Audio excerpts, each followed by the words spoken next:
Welcome back. Okay, let's start. आज पढ़ते हैं एनर्जी लॉस। कल हमने पढ़ा था रीडिस्ट्रीब्यूशन ऑफ चार्ज, मतलब चार्जेस जो हैं उसका डिस्ट्रीब्यूशन, आदान प्रदान कैसे होता है। तो वी हैव लर्न दैट कि अगर जिसका पोटेंशियल ज़्यादा होगा वहाँ से चार्ज लो पोटेंशियल वाले ऑब्जेक्ट पे जाता है। ठीक है, तो अब एक बात सिंपल सी थी कि चार्ज फ्लो करके एक जगह से दूसरी जगह जा रहा है, तो हम लोगों ने कैसे कनेक्ट किया था उसको। हम लोगों ने बोला था कि एक नेग्लिजिबल कैपेसिटेंस, मतलब बिल्कुल बिना धारिता वाले तार से उनको जोड़ दो। हमने एक आइडियल कंडीशन मानी कि कोई कहीं भी वो चार्ज नहीं रखता, कोई लॉस नहीं होता, but there will be loss, क्योंकि आइडियल कुछ नहीं होता सही में। तो अगर मैं ये जब स्टार्टिंग कंडीशन है कि दोनों अलग अलग हैं, ठीक है, दोनों कनेक्ट, अगर हम इनको एक वायर से कनेक्ट करते हैं और ऐसे कनेक्ट करने से चार्ज फ्लो करेगा, क्योंकि कहीं भी दो ऑब्जेक्ट को हम कनेक्ट करते हैं तो वायर यूज करते हैं। ठीक है, तो इसमें जब चार्ज फ्लो करता है तो there will be some loss. ठीक है, तार गर्म हो जाएगा, हीट हो जाएगा, लाइट हो सकती है, तो किसी भी तरह की एनर्जी रिलीज हो सकती है। तो हम क्या बोलेंगे, एनर्जी जो टोटल एनर्जी सिस्टम की पहले थी, टोटल एनर्जी सिस्टम की बाद में सेम नहीं मिलने वाली। क्यों? एनर्जी यहाँ से लॉस होगी। मैं ये नहीं कह रहा कि एनर्जी खत्म हो जाती है, वो किसी और रूप में ट्रांसफर हो जाती है। लाइक यहाँ पे हीट बन गया, हीट एनर्जी के रूप में, या लाइट एनर्जी प्रकाश ऊर्जा के रूप में वो उत्सर्जित होकर निकल जाती है। तो कितनी एनर्जी का लॉस होता है चार्ज के डिस्ट्रीब्यूशन में, हम ये पढ़ने वाले हैं। ओके, तो हम स्टार्टिंग की बात करते हैं। बिफोर जब हमने कनेक्शन किया उससे पहले टोटल एनर्जी सिस्टम की कितनी होगी। तो सपोज यू इसकी एनर्जी का फॉर्मूला हम लोग पढ़ चुके हैं, हाफ C1 V1 स्क्वायर इसकी एनर्जी प्लस दूसरे इसकी कंडक्टर की हाफ C2 V2 स्क्वायर, ये टोटल एनर्जी होगी इन दोनों की, राइट, पोटेंशियल एनर्जी। अब आती है बात आफ्टर कनेक्शन। अब आपको पता है आफ्टर कनेक्शन ये सारी चीजें बदल जाती हैं। इसका नाम Q1 डैश हो जाता है, ये Q2 डैश हो जाता है, C1 C2 सेम रहेगा। पोटेंशियल इक्वल, जब इक्विलिब्रियम, किस पे बोलेंगे, एट इक्विलिब्रियम, सारा का सारा लेन देन हो चुका चार्ज का, तो finally potential V common potential हो गया। अब देखिए एनर्जी आफ्टर, हम आप लास्ट में जब कनेक्शन के बाद बोलेंगे एनर्जी तो U डैश, क्योंकि एनर्जी चेंज हुई है तो वही तो हमें डिफरेंस निकालना है। तो अब जो एनर्जी होगी वो क्या होगी, तो दोनों का सम करो, हाफ C1 V स्क्वायर, अब V1 नहीं है, हाफ C2 V स्क्वायर, ये हम कल पढ़ चुके हैं, V क्यों हो जाएगा। तो अब देखो पहले एनर्जी इतनी, बाद में एनर्जी इतनी, अगर मैं एनर्जी का डिफरेंस निकालना चाहता हूँ, ठीक है, डिफरेंस या लॉस, एक्चुअल में अभी तो लॉस हम इसलिए नहीं कह रहे कि हमने प्रूव नहीं किया कि एनर्जी कम हुई है, बट ये लॉस निकल के आएगा, ये में से ये घटाओ। सपोज पहले एनर्जी 10 जूल थी, बाद में अगर एनर्जी 8 जूल होगी, तो आंसर जो आएगा मेरा पॉजिटिव आएगा। 10 में से 8 गया तो 2 आया।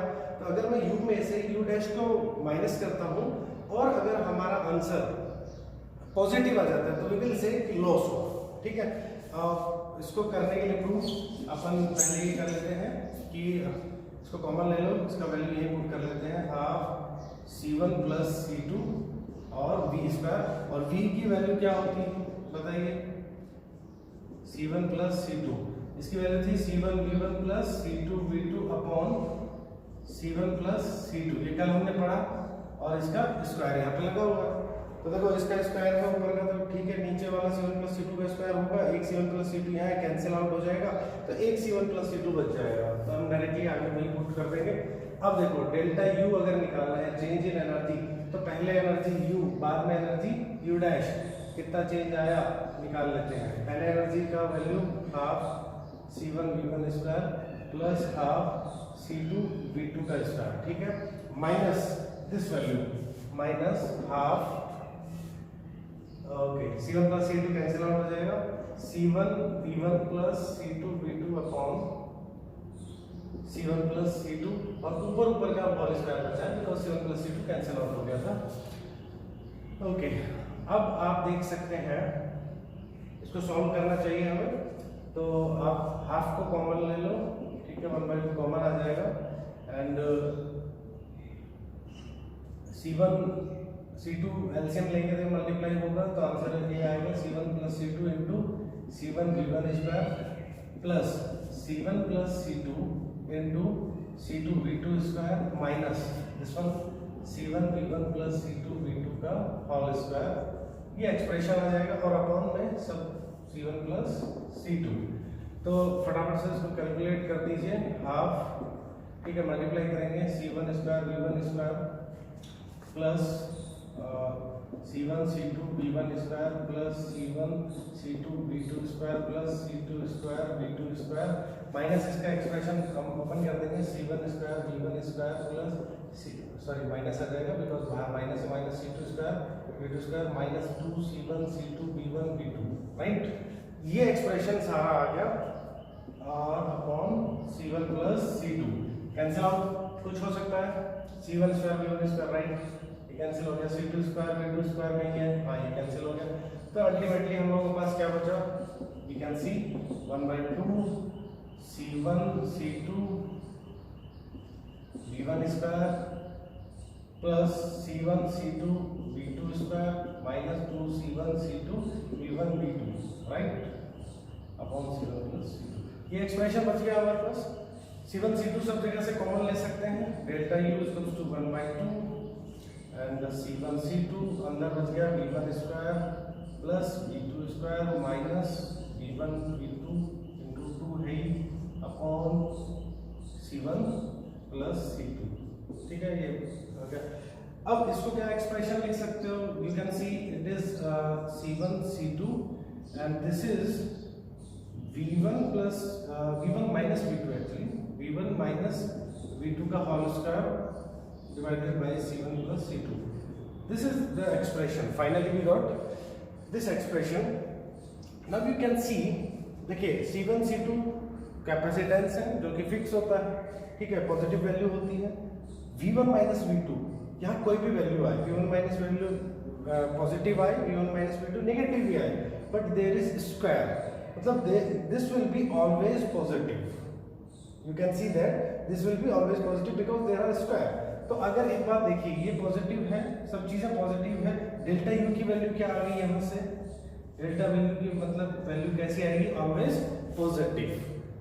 ये कब हमने सीखा, जब चार्ज का रीडिस्ट्रीब्यूशन हुआ, चार्ज का आदान प्रदान हुआ, तो उसमें हमने बस ये मान के चला कि पहले की एनर्जी में से बाद की एनर्जी को डिवाइड घटा के देख लेते हैं, माइनस करके देखते हैं, और अगर ऐसा करने से value positive I, it means loss हुआ। पहले ज्यादा एनर्जी थी, बाद में कम एनर्जी है। लॉस का मतलब एनर्जी बीच में रास्ते में कहीं ना कहीं किसी और फॉर्म में चली गई है।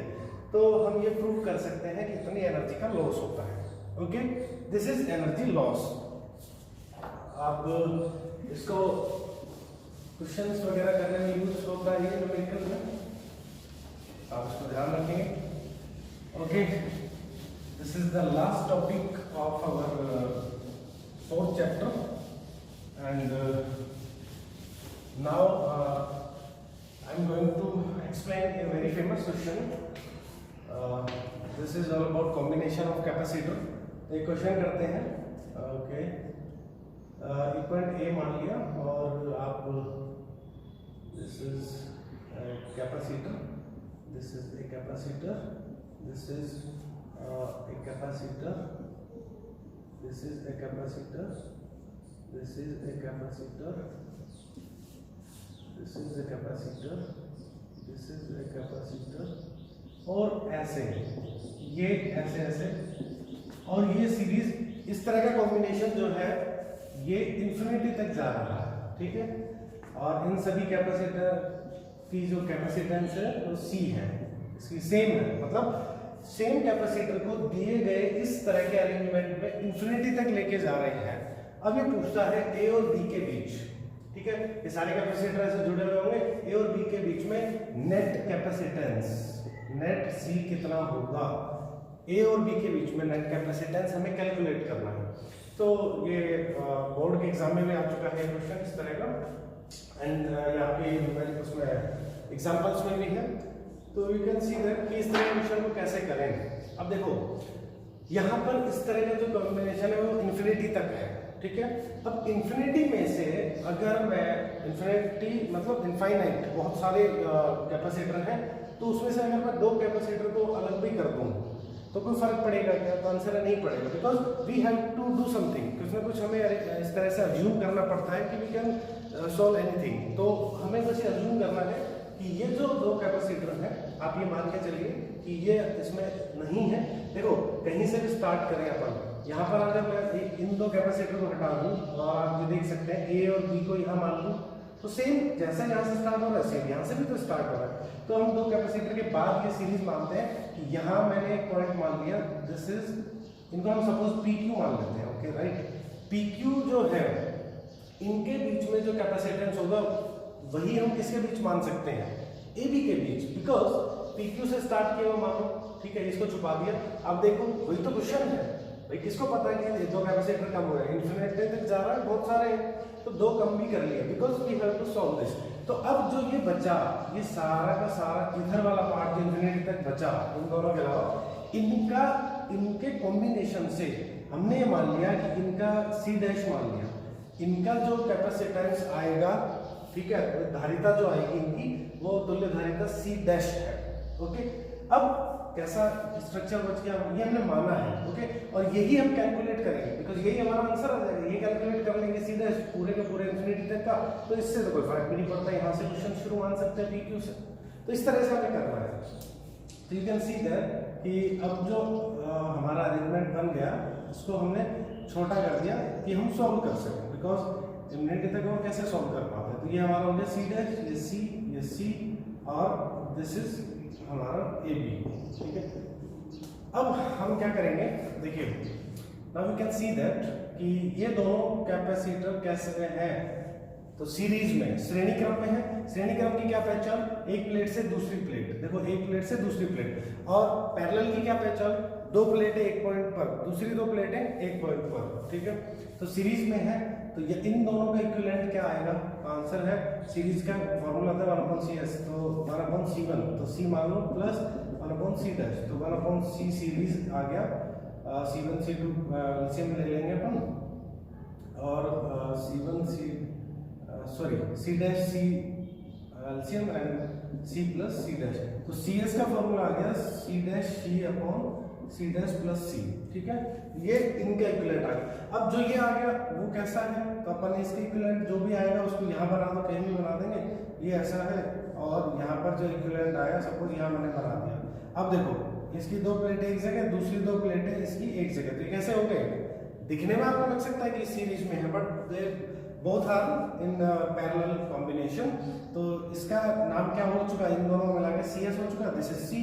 अब इन दोनों का रिजल्टेंट कितना आएगा, तो आंसर इन दोनों का रिजल्टेंट आएगा, उसको हम मान लेते हैं CP बोल देता हूँ मैं, पैरेलल में है तो, और उसका फॉर्मूला क्या होता है C प्लस CS, तो CP इक्वल्स टू क्या आ जाएगा, C तो C है, CS की value C dash C upon C dash plus C, and LCM ले लें तो सॉल्व कर देते हैं, C डैश प्लस C, और इसको इधर मल्टीप्लाई करेंगे तो C dash C plus C square plus C dash C।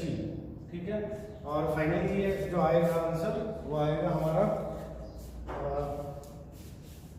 यहाँ से ये कर चुके हम लोग, तो ये फाइनली CP जो आ गया, ठीक है, यहाँ से CP इसका रिजल्टेंट जो आया वो आएगा C square plus 2C dash C upon C dash plus C। Okay, ठीक है, अब देखिए यहाँ पर जो CP है ये P फॉर पैरेलल है, मतलब इस सारे के सारे अरेंजमेंट का फाइनली ये रिजल्ट आ गया।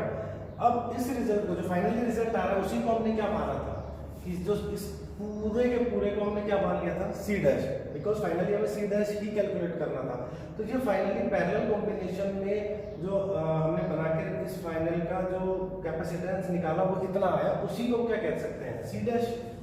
ठीक है, हम लोग ये मान के चले कि इस दो को कंसिडर नहीं भी करें तो कोई फर्क नहीं पड़ने वाला, तो C डैश इक्वल्स टू क्या आ जाएगा, C square plus 2C1C upon C dash plus C, you can multiply C dash square plus C dash C equals to C square plus 2C dash C, इसको rearrange कर लेते हैं, right, तो C dash square, ठीक है, C dash का square plus ये आप इधर लेके आएंगे तो ये माइनस का हो जाएगा, एक प्लस का एक माइनस का, C dash C and this is minus C square equals to 0। This is quadratic द्विघात समीकरण। देखो C डैश की कैसी इक्वेशन है, ये क्वाड्रेटिक इक्वेशन है, द्विघात समीकरण है, और उसको हम सॉल्व कैसे करते हैं, तो वी नो दैट श्रीधराचार्य। सीधेधाराचार्य के लिए हमें ABC की जरूरत पड़ती है। हमारा बेसिक फॉर्मूला क्या होता है, इक्वेशन क्या होता है, ax square plus bx plus c equals to 0। तो you can find a equals to 1, b equals to minus c dash and c equals to minus c square. ये सारी वैल्यूज हमें मिल गई है उससे। अब सीधेधाराचार्य लगा सकते हैं। तो सीधेधाराचार्य लगाएंगे तो आप क्या आएगा, minus b c dash plus minus root of b square c dash का square minus minus plus 4c square, okay, and upon, आप अपॉन में क्या लिख सकते हैं, 2a, ठीक है। तो दिस इज 2 into 1, ठीक है, ये आ जाएगा। और ये c डैश बाहर ले लीजिए आप, c डैश कॉमन आ सकते हैं, ये भी बाहर आ जाएगा। तो this will be 1 plus minus root of 1 plus 4c square and 2 बाहर ले लीजिए। This will be the answer. मतलब फाइनली जो रिजल्टेंट आया, c डैश जो आया, उसकी value, just a minute, this will be, no there is something problem, c dash, sorry, b will be minus c, because c dash तो equation का part है, उसके मल्टीप्लिकेशन में वो हमें लेना होता है। तो b जो है that is c, I am sorry, and c बाहर आ जाएगा, अभी ठीक है। तो ये आपका आंसर आ गया, c की टर्म्स में ये आंसर आ जाएगा c डैश। फाइनली इस गिवन क्वेश्चन का सॉल्यूशन ये है, मतलब इसका सारे का इक्विवेलेंट जो कैपेसिटेंस बात करेंगे तो वो इतना है।